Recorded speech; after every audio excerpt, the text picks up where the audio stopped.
participando desta celebração eucarística me faz lembrar da minha infância. Meu pai era marchante. Meu pai amava cuidar do gado, de cuidar das cabras, dos bodes, dos animais que ele possuía, de andar a cavalo. E é interessante a gente observar a postura dele e o quanto ele fazia com tanto amor o serviço dele, o cuidado e o zelo que ele tinha pelos animais. Ele não admitia qualquer tipo de maltrato em relação aos animais.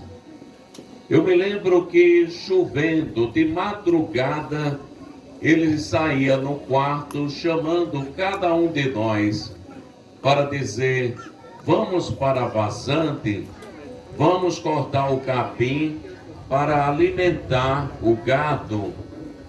A gente ficava meio chateado. Vocês sabem muito bem que, como criança, a gente fica chateado, não querendo sair da cama quente para ir para a chuva e depois ir para a lama, arrancar o capim para dar de alimento para o gado.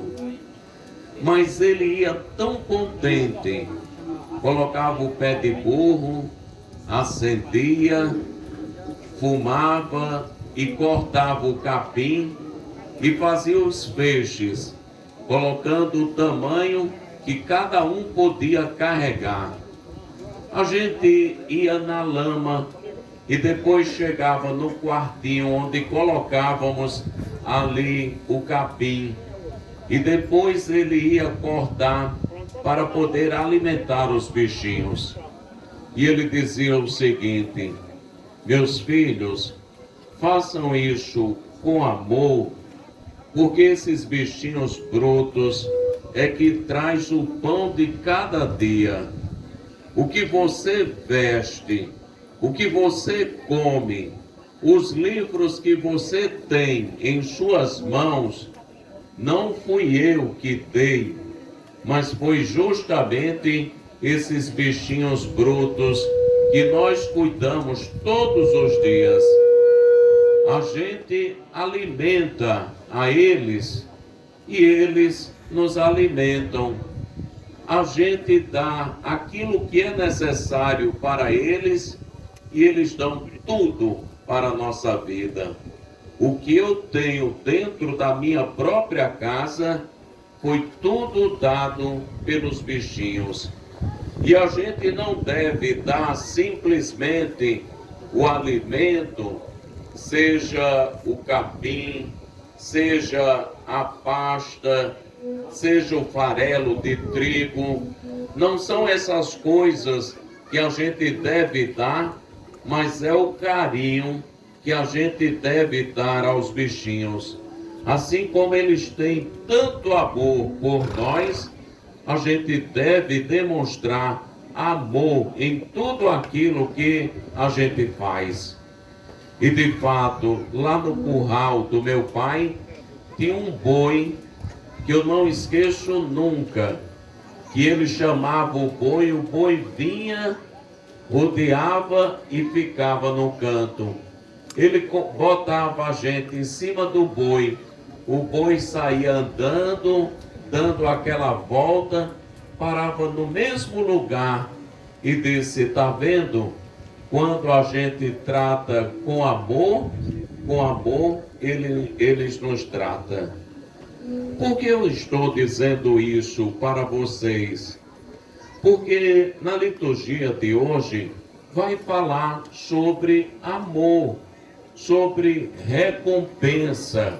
Recompensa que a gente recebe da parte de Deus quando a gente leva em consideração o amor que nós carregamos no coração e damos para os outros apenas aquilo que nós recebemos da parte de Deus.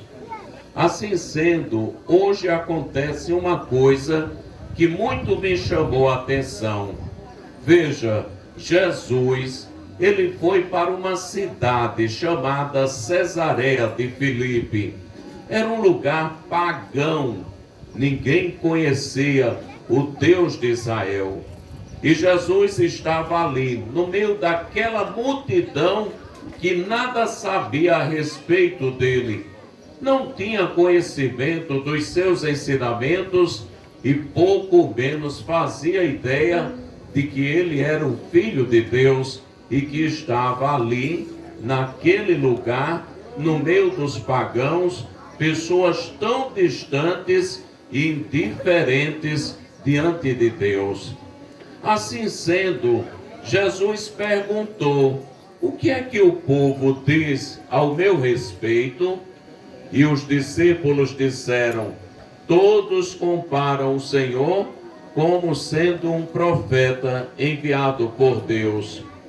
E vocês que estão mais próximos, vocês que andam todos os dias comigo, o que é que vocês têm a dizer ao meu respeito? E Pedro se adiantou e disse: tu és o Messias, o Filho do Deus vivo.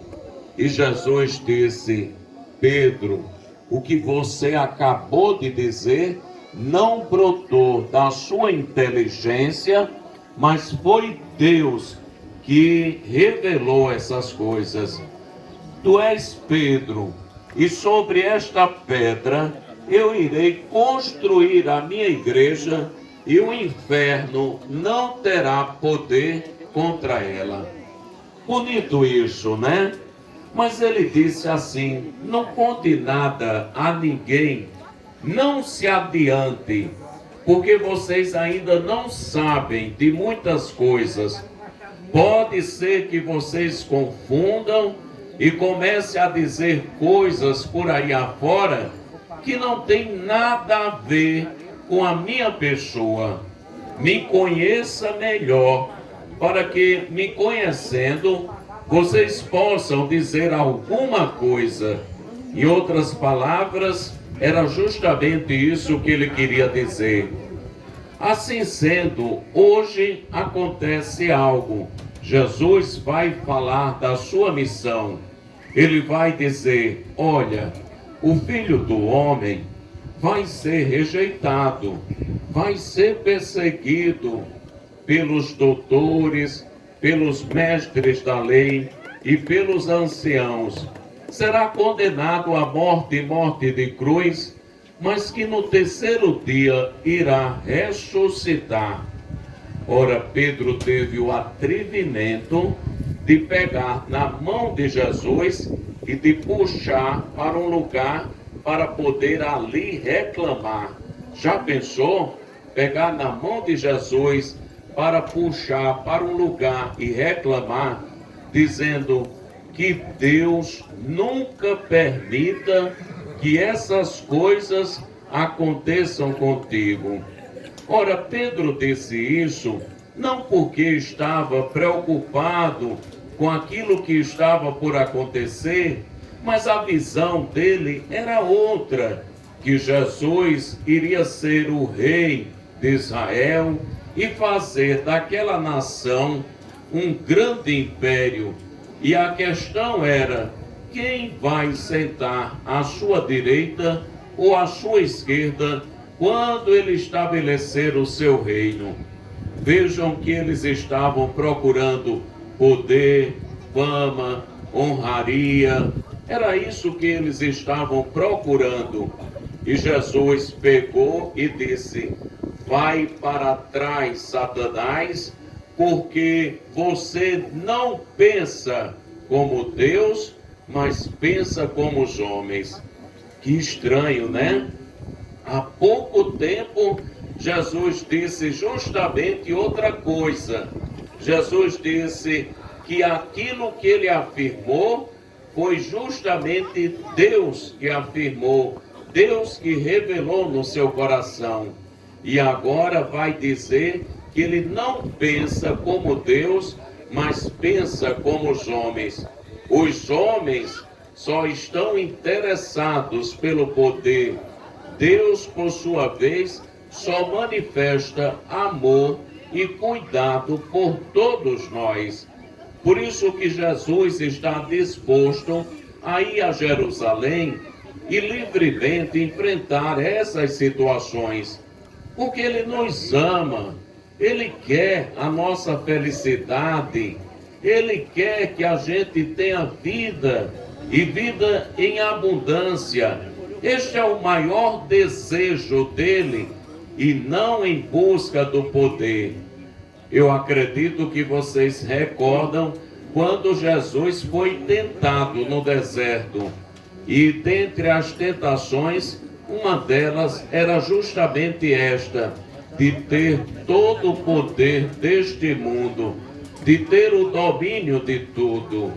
E ele justamente negou isso, como chegou a Pedro para dizer que ele pensa como os homens e não pensa como Deus. Vai para trás, Satanás. Ele que deve ir à frente, conduzindo os nossos caminhos. Assim sendo, a gente aprende uma grande lição e que devemos ter o máximo de cuidado na nossa vida. A gente deve fazer as coisas por amor. Não tem gente que diz assim: o que engorda o animal é o olho do seu dono. Se for colocar nas mãos de estranhos, com certeza os bichinhos são maltratados.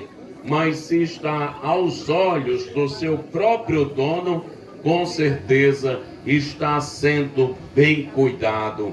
O bichinho cresce, desenvolve, se destaca, é carinhoso e amoroso, porque do seu dono não aprendeu outra coisa a não ser experimentar este amor cuidadoso do seu dono.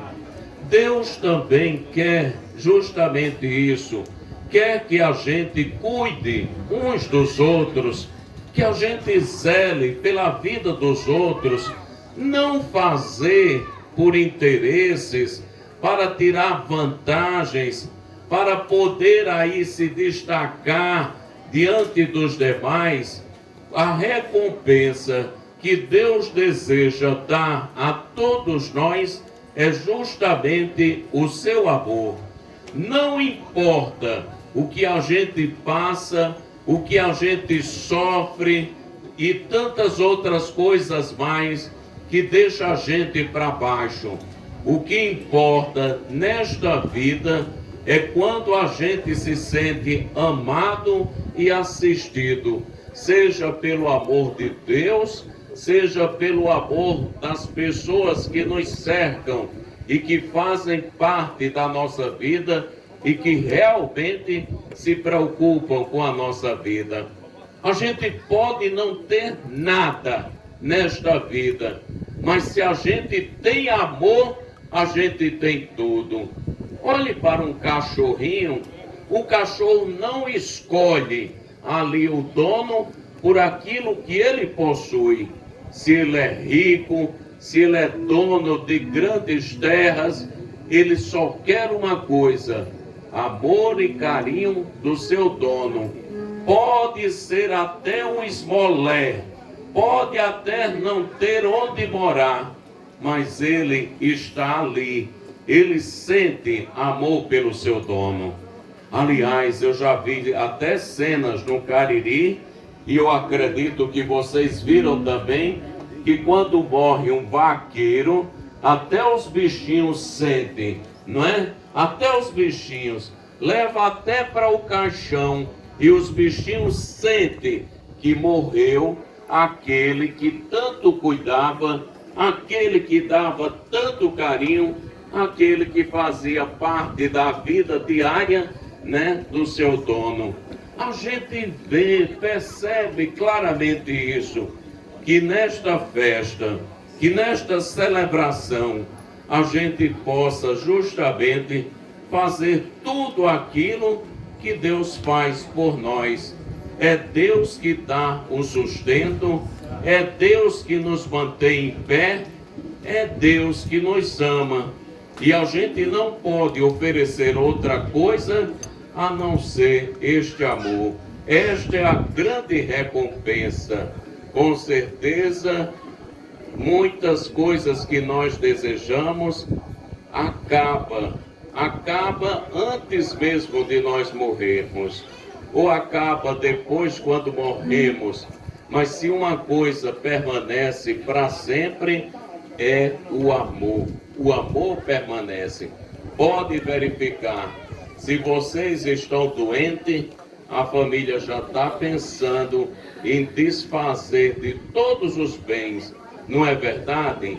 Quer acabar de uma hora para outra aquilo que a gente tentou juntar com tanto sacrifício, mostrando que não tem amor. Agora, quando existe amor, amor verdadeiro, a gente diz com todas as letras: isto daqui é uma herança da minha família. Eu não dou, eu não troco, eu não vendo, eu não desfaço da minha parte, porque cada recanto daqui, cada coisa que eu olho, eu só me lembro do meu pai, que tanto se dedicou e que tanto amou estas terras, esses bichinhos brutos, que agora tudo isso estão aos nossos cuidados. Louvado seja o nosso Senhor Jesus Cristo. Creio em Deus Pai Todo-Poderoso, Criador do céu e da terra, e em Jesus Cristo, seu único Filho, nosso Senhor, que foi concebido pelo poder do Espírito Santo, nasceu da Virgem Maria, padeceu sob Pôncio Pilatos, foi crucificado, morto e sepultado, desceu à mansão dos mortos, ressuscitou ao terceiro dia, subiu aos céus, de alegria ajudar os vivos e os mortos. Creio no Espírito Santo, na Santa Igreja Católica, na comunhão dos santos, na remissão dos pecados, na ressurreição da carne, na vida eterna. Amém. Repletos da presença do Senhor nesta celebração, elevemos nossos pedidos, a fim de que sua bondade se derrame sobre todos nós, dizendo: ensinai-nos, Senhor, a vos seguir.